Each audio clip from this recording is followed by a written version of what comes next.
Hello YouTube and a warm welcome to you on our channel. Today we have this video for you guys, which is the part 2 of our how to prepare for system design interview video. If you haven't checked out the previous video, please do so by following the link in the description below. Before that, if you are wondering who are we, so we are a group of Fang engineers, and through this channel we share the best tips and tricks with you guys to help you prepare for your next tech company interview. With that, let's start this video right away. To quickly summarize what we have covered in our previous video, so we have shared 4 tips with you guys, which is that you should be aware of basic tools and technologies. You should have the right mental model. And in the end, you should also know what different buckets of systems there are and how can you break a giant system like Tinder, Twitter, Facebook into such buckets of systems to use them later. So do check that video out. Some really cool tips we have for you. So let's quickly go over the agenda of this video. So in this video, we will cover the entire timeline of the interview. We will structurally dissect the entire interview process in terms of what is expected of you and how you can efficiently deliver it. First up, you should start by gathering the requirements.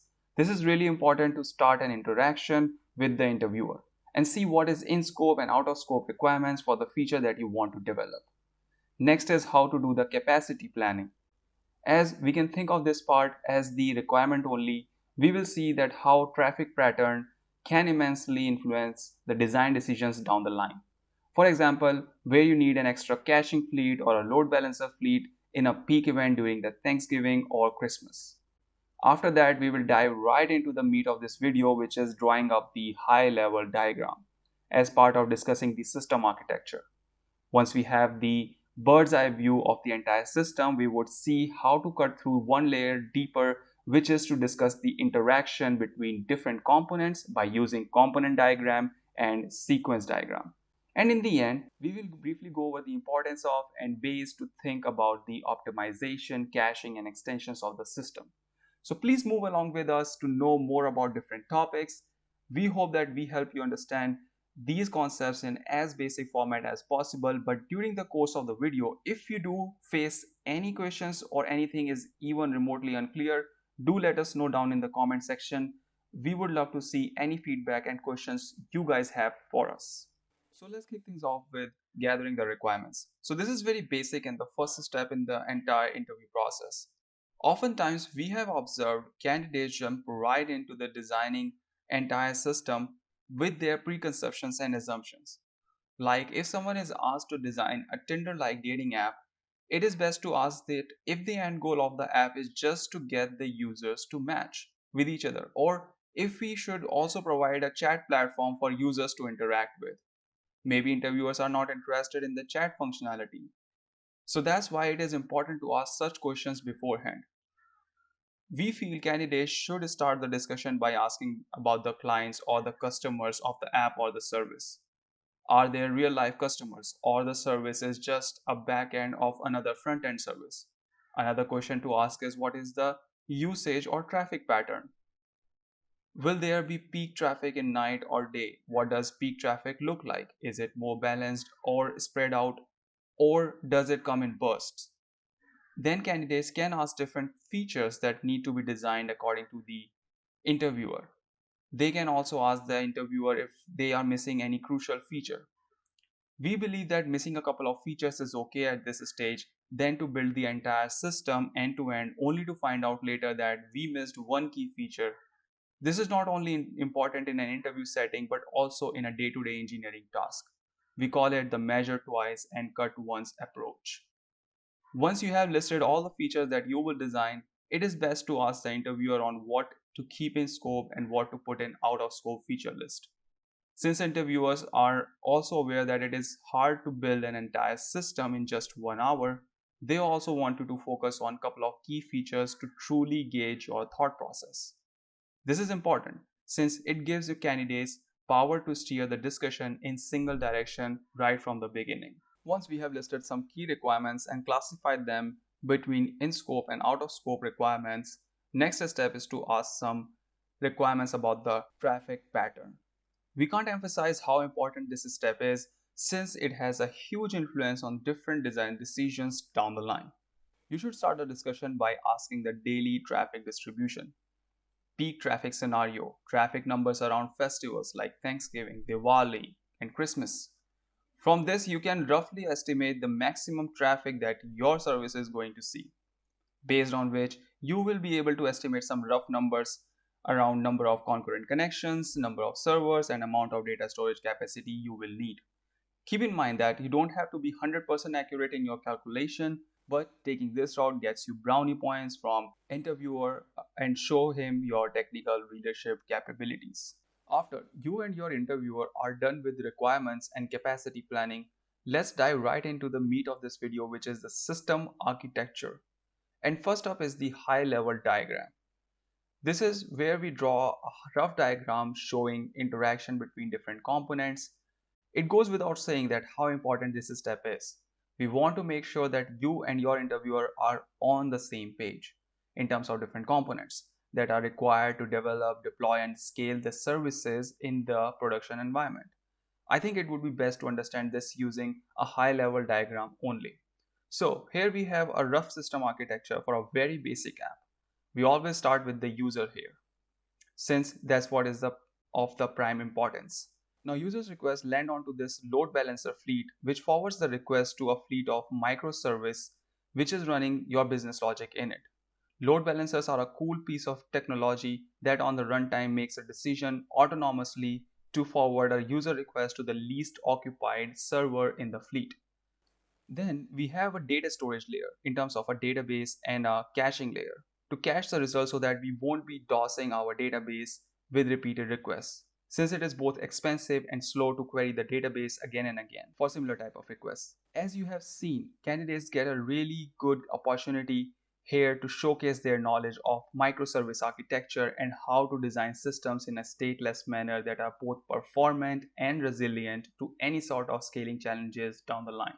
Which brings us to our next part of the system design interview, sequence diagram. Yes guys, it is as equally important as the high level diagram to show the interaction between different components in your system's architecture.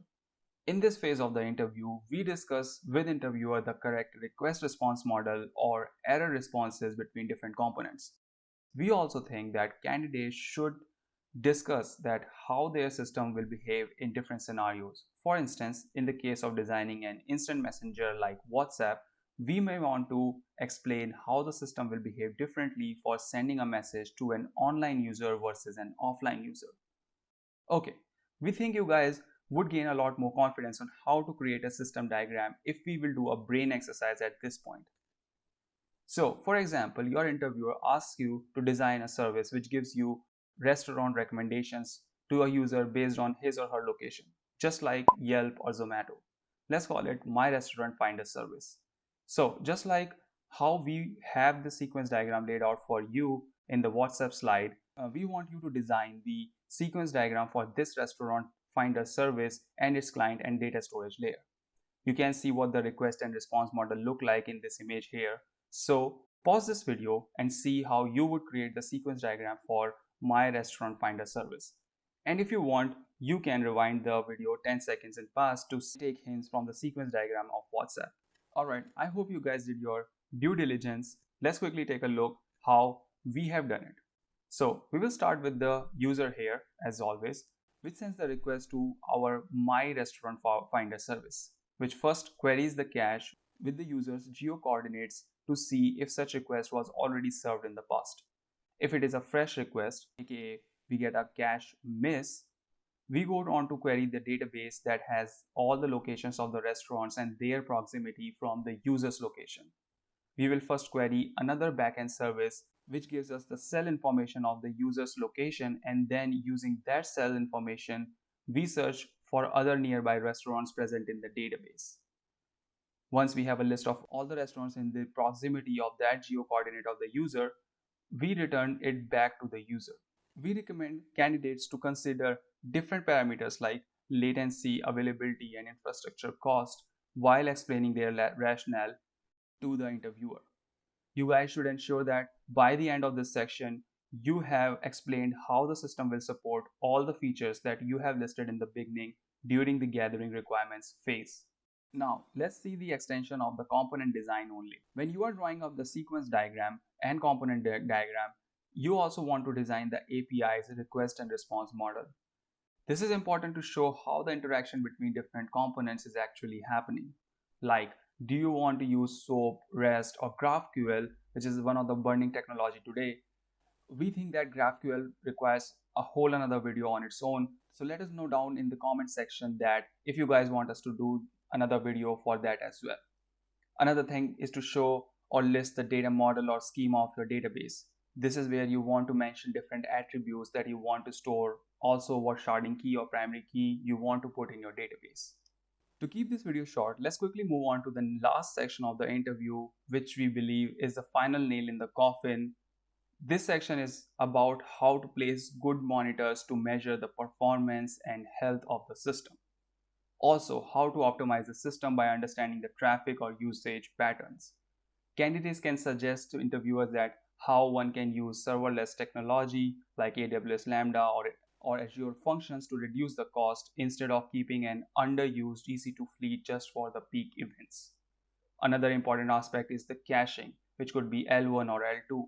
L1 is using some sort of Google Guava type library and keeping an in-memory cache with the running application, or L2 cache like Redis or Memcached, where an entire fleet is spin up to have a L2 cache. So let's quickly recap what we have learned in this video today. We want you to approach the system design interview in a very structured manner. We first want to gather all different requirements and categorize them between in-scope and out-of-scope requirements accordingly. We then want to plan the capacity by looking at the traffic and the usage pattern. After that, when you and your interviewer are on the same page about the requirements, you should draw a high-level design diagram by drawing different components and their interactions with the user. After that, we want to dive one more layer deeper by drawing component and sequence diagram while showing interaction between different components in terms of their request, response, and error model. Then, to extend the component design a little further, we should write down the APIs, request response models, and data models to quantify the flow between different pieces. In the end, we want to reserve some time for interviewers to ask any question around the optimization, caching, and extension of the system. With that, we want to end this video. I hope you guys learned something new today. This video also helped us brush some concepts and lay down these important concepts in a structured manner. We have more content related to the system design and product management interview preparation on our channel, for which you can find the YouTube playlist links in the description. And also, if you like this type of content, press that subscribe button and like button that helps us promote this channel. We love your feedback, so please post any question that you have down in the comment section. You can also explore our blog to read more on these topics at www.techtuxila.com.